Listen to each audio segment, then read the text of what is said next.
नमस्कार, मैं मनोज द्विवेदी अपने YouTube चैनल पर आपका स्वागत करता हूं। आज हम लोग इस ऑनलाइन क्लास के माध्यम से कक्षा 11 गणित का टॉपिक है सरल रेखा, जिसके अंतर्गत हम एक्सरसाइज 10.1 के अभी तक 1 से लेकर के 2-3 प्रश्नों को हम लोगों ने हल किया, जिसमें हम लोगों ने दूरी से संबंधित प्रश्नों को सरल किया। आज हम लोग एक इम्पॉर्टेंट प्रश्न यानी क्वेश्चन नंबर 4, ये कई बार कई एग्ज़ामों में पूछा जा चुका है। क्वेश्चन नंबर 4 आपके सामने है। क्वेश्चन कह रहा है कि एक्स अक्ष पर वह कौन सा बिंदु है। सवाल कह रहा है कि एक्स अक्ष पर वह कौन सा बिंदु है। तो सबसे पहले यहाँ पर हम एक्स अक्ष और वाई अक्ष को यहाँ पे जनरेट करेंगे।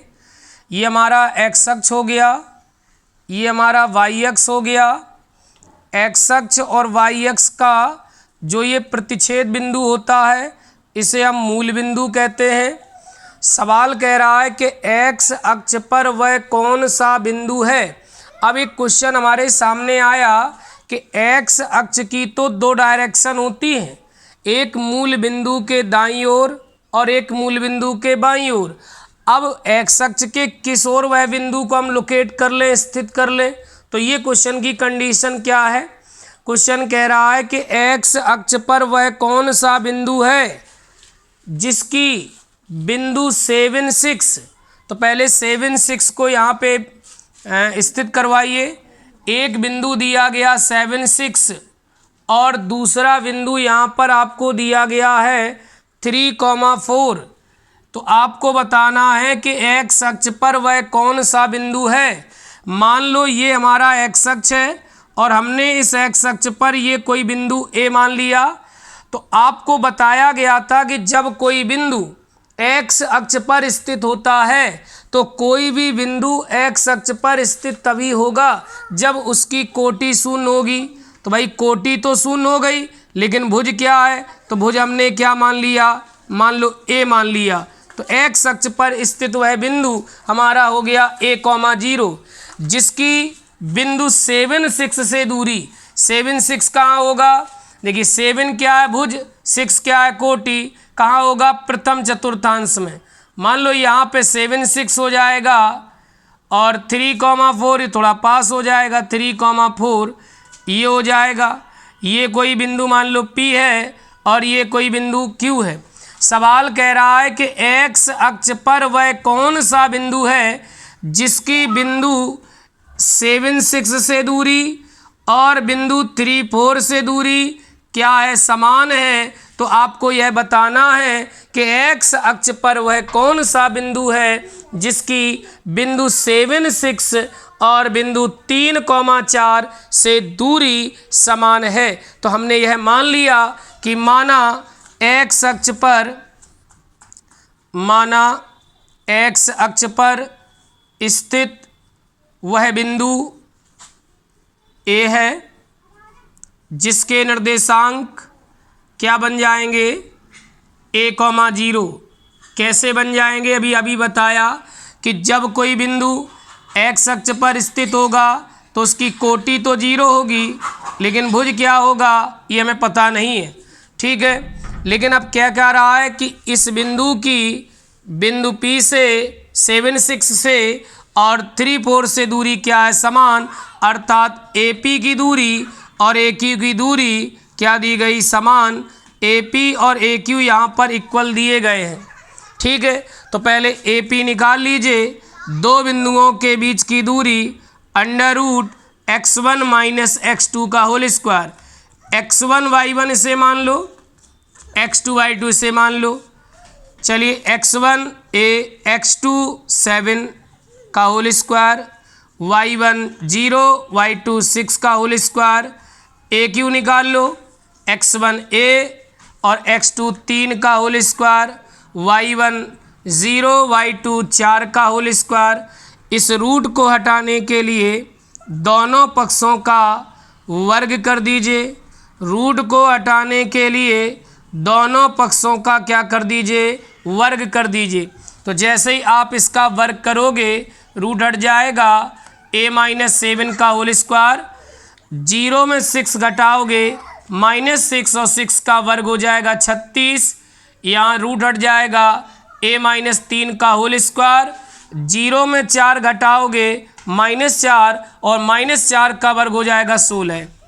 ठीक है, चलिए अब क्या करिए, इनका होल स्क्वायर खोल लीजिए। इसे मान लो a, इसे मान लेंगे b, a-b का होल स्क्वायर क्या होगा, a square plus b square और -2ab से 7 दूनी 14a, आगे लिखा 36, इसका होल स्क्वायर खोल लीजिए, a square plus b square -2ab 3 दूनी 6a और प्लस कितना लिखा 16। ध्यान दीजिए a स्क्वायर दाएं पक्ष में, a स्क्वायर बाएं पक्ष में कट हो जाएगा। अब ध्यान दीजिए अचर पद ये लिखा, अचर ये लिखा, कितना हो जाएगा 9 6 15, 4 3 7 और 1 8 85 माइनस का 14a, 16 9 25 माइनस का 6a, एक के पद को एक के पास, अचर को अचर के पास, तो 85 माइनस 25, यहाँ बचा माइनस का 6a, माइनस के 14a को राइट साइड में ले जाएंगे, प्लस का हो जाएगा, तो ये कितना बचेगा 0 60 बचेगा, ये बचेगा कितना 8a बचेगा, 8 बटे में आ जाएगा 60 बटे 8 बराबर a, काट दीजिए इसको, 4 दूनी 8, 4 पंदम 60, तो ये आ जाएगी a की वैल्यू 15 बटे 2, a की वैल्यू कितनी आ जाएगी 15 बटे 2। तो यहाँ पर उसने क्या पूछा था आपसे, उसने आपसे पूछा कि आप ये बताइए x अक्ष पर वह कौन सा बिंदु है, x अक्ष पर वह कौन सा बिंदु है जिसकी बिंदु 7 6 और 3,4 से जो दूरी है वो हमारी क्या है, समान है। तो आपको यह बात यहाँ पे बतानी थी। तो यहाँ पे आप लोगों का जो x का यहाँ पे जो a का मान आ गया 15 बटे 2, कितना आ गया, तो x अक्ष पर स्थित वह बिंदु कौन होगा, a का मान आ गया 15 बटे 2, 0, चाहो तो इसको 7.5 भी लिख सकते हो, चाहो तो इसको क्या लिख सकते हो 7.5 भी लिख सकते हो। तो इस प्रकार से हम लोगों ने इस प्रश्न को यहाँ पर सॉल्व कर लिया। चलिए अगले प्रश्न की ओर चलते हैं। तो अगला प्रश्न यहाँ पे क्या दिया गया, अगला प्रश्न देखेंगे क्वेश्चन नंबर 5, और क्वेश्चन नंबर 5 आपके सामने है। यहाँ पर कह रहा उस रेखा का ढाल क्या होगा। देखिए ढाल आ गया, मैंने आपको शुरुआत में जब फर्स्ट पार्ट में आपको ढाल मैंने कहा था कि ढाल को हम लोग प्रवणता के नाम से भी जानते हैं, इसे अंग्रेजी में हम लोग ग्रेडियंट कहते हैं या स्लोप कहते हैं। तो ढाल मीन्स होती है प्रवणता। तो सवाल कह रहा है उस रेखा की प्रवणता क्या होगी। प्रवणता माने m, जब भी प्रवणता बोले तो प्रवणता को m से डिनोट करते हैं। प्रवणता को अंग्रेजी में कहा जाता है, इसी को ढाल भी कहा जाता है, अंग्रेजी में इसको बोलते हैं ग्रेडियंट या इसी को बोलते हैं स्लोप।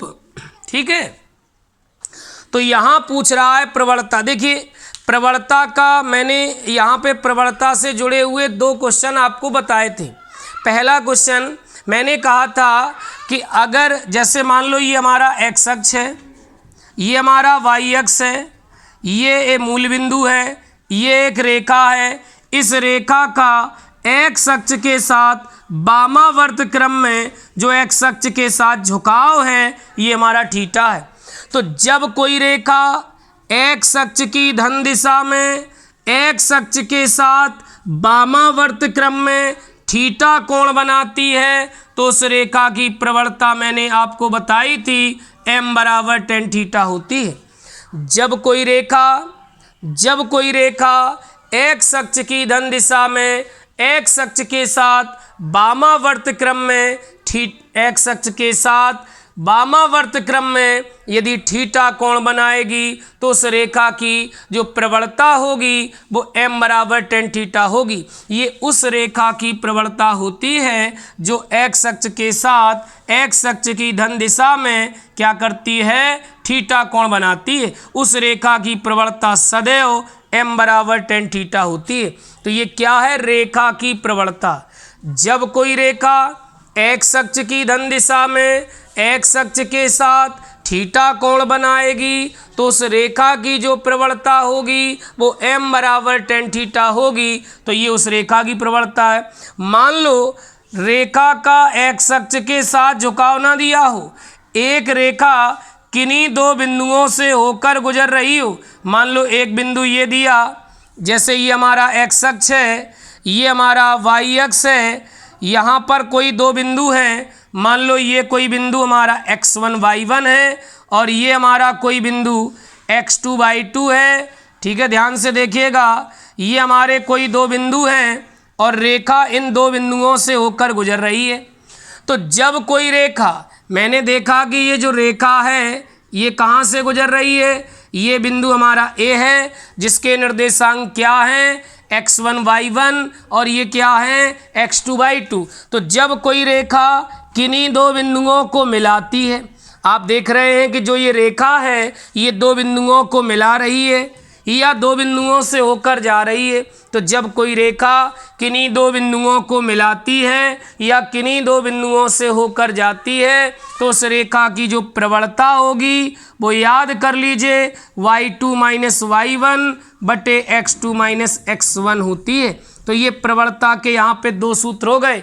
ये उस रेखा की प्रवणता है जो x अक्ष की धन दिशा में x अक्ष के साथ वामावर्त क्रम में थीटा कोण बनाती है। उस रेखा की प्रवणता m बराबर tan थीटा होती है। और ये उस रेखा की प्रवणता है जो किन्हीं दो बिंदुओं को या तो मिलाती है या किन्हीं दो बिंदुओं से होकर जाती है। तो उस रेखा की प्रवणता क्या होगी, y2 माइनस y1 बटे x2 माइनस x1। प्रवणता की परिभाषा तो मैं आपको पिछले पार्ट में बता ही चुका।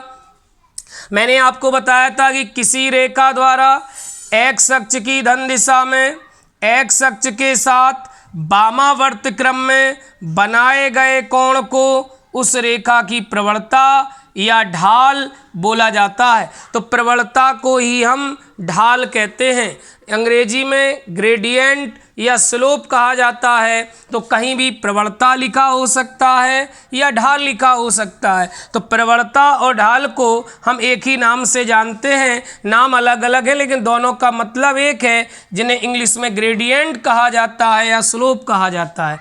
तो यहाँ इस क्वेश्चन में क्या पूछा गया, उस रेखा की प्रवणता क्या होगी जो कहाँ से होकर जाती है, 0 माइनस 4 और दूसरा दिया बिंदु 8,0। ये कोई दो बिंदु हैं। मान लो ये कोई बिंदु A है और ये कोई बिंदु B है। क्वेश्चन कह रहा है कि find the gradient of whose line, find the gradient of whose line and the passing through the point given, जो यहाँ पे दिए गए 0 माइनस 4 8,0। तो आपको इस रेखा की क्या निकालना है, ग्रेडियंट। इस रेखा की आपको क्या निकालना है, प्रवणता। तो जब किसी रेखा की प्रवणता निकालनी है तो पहले हमें इस बिंदु पे चर्चा करनी होगी, इस तत्व को देखना होगा कि किस रेखा की प्रवणता पूछी गई है। उस रेखा की जो x अक्ष के साथ वामावर्त क्रम में थीटा कोण बना रही है, या उस रेखा की जो या तो किन्हीं दो बिंदुओं को मिलाती है या गुजरती है। तो उस रेखा की प्रवणता यहाँ पे पूछी गई जो दो बिंदुओं को यहाँ पर मिलाती है। तो आपको बताया गया कि किन्हीं दो बिंदुओं को मिलाने वाली रेखा की प्रवणता m बराबर y2 माइनस y1 बटे x2 माइनस x1। इसे हम लोग x1 y1 मान लेते हैं, इसे हम लोग x2 y2 मान लेते हैं। तो y2 का मान 0, y1 का -4, माइनस माइनस मिलके प्लस हो जाएगा। x2 का मान 8 और x1 का 0, तो ये हो जाएगा 4/8। 4 एकम 4, 4 दूनी 8, 4 1 जा 4, 4 2 जा 8, यानी 1/2। तो ये निकल आएगी उस रेखा की प्रवणता। तो अगर आपको क्लास अच्छी लग रही है तो क्लास को शेयर कर दीजिए। क्लास ज़्यादा अच्छी लगे तो शेयर, सब्सक्राइब और लाइक ज़रूर करें। ठीक है, ये आपका दायित्व बनता है कि अगर क्लास अच्छी लग रही है तो क्लास को लाइक किए बिना मत जाएं। तो क्लास को लाइक करें, शेयर करें, सब्सक्राइब करें और अपने दोस्तों को बताएं कि इस चैनल के माध्यम से आपको ऑनलाइन तैयारी कराई जा रही है, एक अच्छी तैयारी कराई जा रही है। तो इसलिए सभी छात्रों को सबसे पहले इस वीडियो को शेयर कर दिया करें और छात्रों को बताएं कि इस चैनल पे कुछ ही समय में लगभग 15 अक्टूबर से हम लोग लाइव क्लास लेंगे। ठीक है, चलिए धन्यवाद, थैंक यू।